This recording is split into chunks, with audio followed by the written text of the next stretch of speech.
Halo teman-teman, kita akan membahas tentang konsep dan gangguan kebutuhan cairan elektrolit.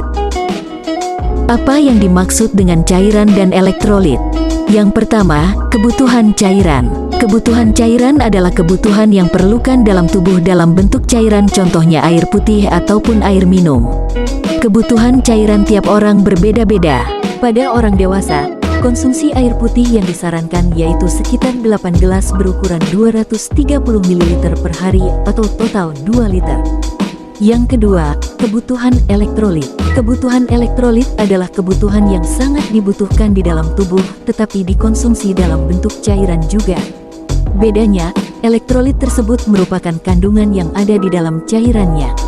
Jadi, kebutuhan cairan dan elektrolit itu adalah kebutuhan yang dimana diperlukan dalam tubuh untuk mengatur suhu tubuh, yang dapat dikonsumsi dalam bentuk larutan seperti air minum maupun makanan yang cair seperti bubur jus dan memiliki kandungan elektrolit di dalamnya seperti natrium, kalium, kalsium, magnesium, dan fosfat.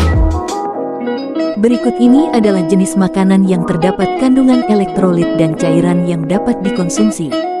Untuk contoh makanan yang mengandung natriumnya bisa seperti yang mengandung garam di dalamnya seperti sayur-sayuran, ikan, dan kecap.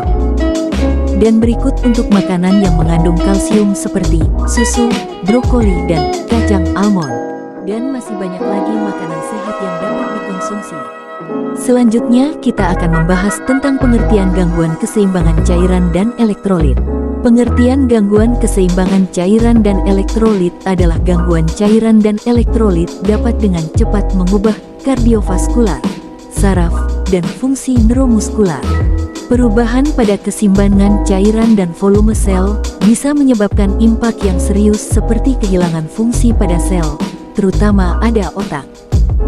Kalium rendah dapat disebabkan oleh hal-hal di luar penyakit yang mendasari.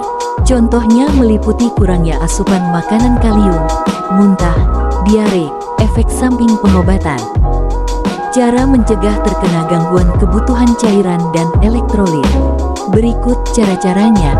1. Mencukupi kebutuhan cairan tubuh. 2. Memeriksa warna urin. 3. Tidak minum air putih berlebihan. 4. Minum minuman olahraga setelah beraktivitas berat. 5. Memenuhi kebutuhan mineral dari makanan. Kebutuhan cairan dan elektrolit tidak terpenuhi juga memiliki beberapa dampak seperti berikut. Yang pertama, ketidakseimbangan cairan. Overhidrasi merupakan kondisi yang terbalik dari dehidrasi. Overhidrasi terjadi ketika tubuh mendapatkan cairan lebih banyak dibandingkan dengan yang hilang. Overhidrasi dapat terjadi ketika minum lebih banyak dibandingkan dengan jumlah yang dibutuhkan tubuh. Dehidrasi adalah keluarnya banyak cairan tubuh yang membahayakan, yang disebabkan oleh penyakit, keringat berlebih, atau kurangnya asupan.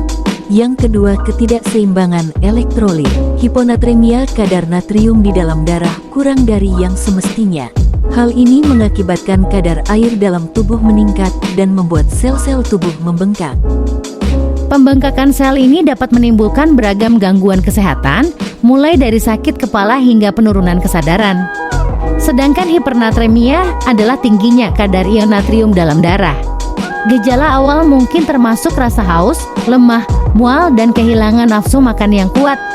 Gejala parah meliputi kebingungan, kedutan otot, dan pendarahan di dalam atau di sekitar otak. Demikianlah materi yang dapat kami sampaikan, semoga bermanfaat. Sekian dan terima kasih.